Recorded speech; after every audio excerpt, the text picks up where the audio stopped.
ಹರೇ ಕೃಷ್ಣ. ಎಲ್ಲ ವೈಷ್ಣವರಿಗೂ ನನ್ನ ಹೆಸರು ರಂಗನಾಥ್ ಅಂತ, ಮೊದಲೂರು, ಶಿರಾ ತಾಲ್ಲೂಕು, ತುಮಕೂರು ಡಿಸ್ಟಿಕ್ಕು.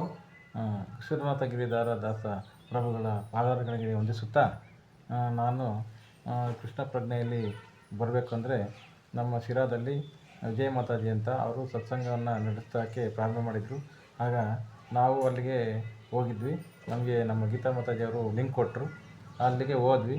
ಅಲ್ಲಿ ಪ್ರವಚನಗಳು, ಕೀರ್ತನೆಗಳು ಎಲ್ಲ ನೋಡಿ ನಮಗೆ ಇದು ಚೆನ್ನಾಗಿದೆ, ಇದು ಆಧ್ಯಾತ್ಮಿಕವಾದಂಥ ಪ್ಲೇಸು ಅಂತ ಅಂದ್ಕೊಂಡು ಅಲ್ಲಿಂದ ಮಾತಾಜಿಯವರು 18 ದಿನದ ಗುರುಗಳ 18 ದಿನಗಳ ಅಧಿವೇಶನ ಪ್ರಾರಂಭವಾಗ್ತಿದೆ, ಅದಕ್ಕೆ ನೀವು ಜಾಯ್ನ್ ಆಗಿರಿ, ಅಲ್ಲಿ ಗುರುಗಳ ಬಾಯಿಂದ ನೀವು ಕೇಳಿದ್ರೆ ಚೆನ್ನಾಗಿರುತ್ತೆ ಅಂತ ಹೇಳಿದ್ರು.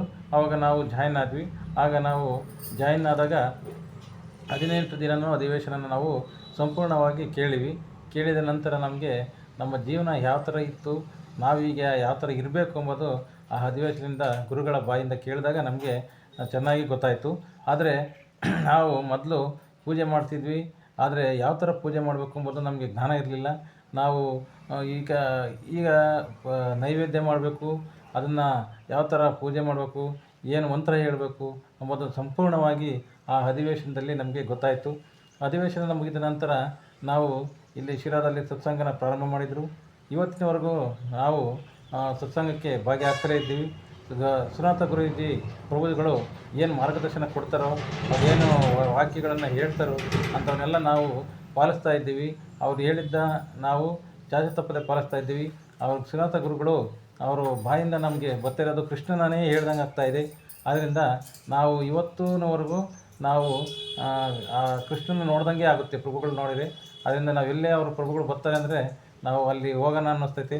ಆದ್ದರಿಂದ ನಾವು ಇವತ್ತು ಈ ಮಟ್ಟಕ್ಕೆ ಅಂದರೆ ನಮ್ಮ ಜೀವನನ ಯಾವ ಥರ ಚೇಂಜ್ ಮಾಡ್ಕೊಂಡಿದ್ವಿ ಅಂದರೆ, ಮೊದಲು ನಾವು ಯಾವ್ಯಾವ ಥರ ಜೀವನ ಮಾಡ್ತಿದ್ವಿ, ಆ ಜೀವನನ ಇವತ್ತು ಚೇಂಜ್ ಅಪ್ ಮಾಡ್ಕೊಂಡು ನಾವು ಇವತ್ತು ಯಾಕಂದರೆ ನಾವು ಇವು ಗುರುಗಳ ಮಾತುಗಳನ್ನು ನಾವು ಕೇಳಿ ಇನ್ಸ್ಪೈರ್ ಆಗಿಬಿಟ್ವಿ.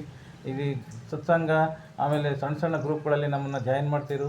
ಆ ಗುರುಗಳ ಅದಲ್ಲಿ ಯಾವುದಾದ್ರು ಸೇವೆ ಕೊಟ್ಟರು ನಾವು ಮಾಡೋಣಪ್ಪ, ಬೇಡ ಇಲ್ಲ ನಾನು ಮಾಡಲ್ಲ ಅಂತ ಹೇಳೋಕ್ಕಾಗ್ತಾಯಿಲ್ಲ. ಆ ಥರ ನಮಗೆ ಇದು ಭಗವದ್ಗೀತೆ ಅನ್ನೋದೇ ನಮಗೆ ಗೊತ್ತಿರಲಿಲ್ಲ. ಭಗವದ್ಗೀತೆನ ಗೊತ್ತಿದ್ರೂ ನಮ್ಗೆ ಯಾವ ಥರ ಓದಬೇಕು, ಯಾವ ಥರ ಅದನ್ನು ಎಲ್ಲಿ ಸಿಗುತ್ತೆ ಎಂಬುದೇ ಗೊತ್ತಿರಲಿಲ್ಲ. ಆಮೇಲೆ ಭಾಗವತಮ್ಮ ಒಂದು ಹೆಸರೇ ನಮಗೆ ಗೊತ್ತಿರಲಿಲ್ಲ. ಇವತ್ತು ಭಾಗವತಮ್ಮ, ಭಗವದ್ಗೀತೆ ಹೀಗೆ ಹಲವಾರು ಪುಸ್ತಕಗಳನ್ನು ನಮಗೆ ಕೊಟ್ಟಿದ್ದರು. ನಾವು ಎಲ್ಲನೂ ಓದ್ತಲೇ ಇದ್ದೀವಿ. ಆದರೆ ಸುನಾಥ ಗುರೂಜಿಗಳು ಸಿಕ್ಕಿರೋದು ನಮಗೆ ಪುಣ್ಯದ ಒಂದು ಅಂದ್ಕೊಳ್ತಿದ್ದೀವಿ. ಯಾಕಂದರೆ ನಮಗೆ ಗುರುಗಳು ಮಾರ್ಗದರ್ಶನ ಇಲ್ಲದೆ ನಾವೇನೂ ಮಾಡೋಕ್ಕಾಗಲ್ಲ. ಆದ್ದರಿಂದ ಗುರುಗಳು ಒಬ್ಬರು ನಾವು ಏನಾದರೂ ಒಂದು ಸಾಧನೆ ಮಾಡಬೇಕಂದ್ರೆ ಗುರುಗಳ ಮಾರ್ಗದರ್ಶನ ಇರಲೇಬೇಕು. ನಾವೇನಾದರೂ ಕಾರ್ಯಕ್ರಮಗಳನ್ನ ಆಯೋಜನೆ ಮಾಡಬೇಕಂದ್ರೆ ಒಬ್ಬರು ಗುರುಗಳಿರಬೇಕು. ಅವರು ಅದನ್ನು ಕೇಳಿ ನಾವೆಲ್ಲ ಮಾಡಿದರೆ ನಮ್ಮ ಜೀವನ ಪಾವನವಾಗ್ತೈತೆ. ನಾವು ಮೊದಲೆಲ್ಲ ಯಾವ್ಯಾವ ಥರನೋ ಇದ್ವಿ, ಈಗ ಸಂಪೂರ್ಣವಾಗಿ ಬದಲಾಗಿ ನಾವು ಕೃಷ್ಣ ಪ್ರಜ್ಞೆಯಲ್ಲಿ ಮುಂದುವರಿತಾ ಇದ್ದೀವಿ. ಹರೇ ಕೃಷ್ಣ. ಎಲ್ಲರಿಗೂ ಹರೇ ಕೃಷ್ಣ, ಹರೇ ಕೃಷ್ಣ, ಕೃಷ್ಣ ಕೃಷ್ಣ ಹರೇ ಹರೇ, ಹರೇ ರಾಮ ರಾಮ ರಾಮ ಹರೇ ಹರೇ.